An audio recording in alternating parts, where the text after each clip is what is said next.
Barcelona players train this morning to prepare against the Real Sociedad in Copa del Rey. Of course, the Barcelona squad, which is ruling by Xavi Hernandez, has been gearing up to make sure that things are going to be well against the all-time great opponent.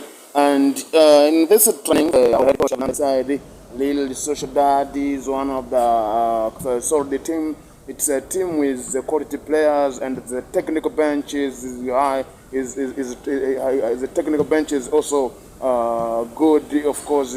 And in one way or another, the Barcelona Football Club they have a good and certified records when they met with Real Sociedad. Of course, they have always been punishing them, of course, in one way.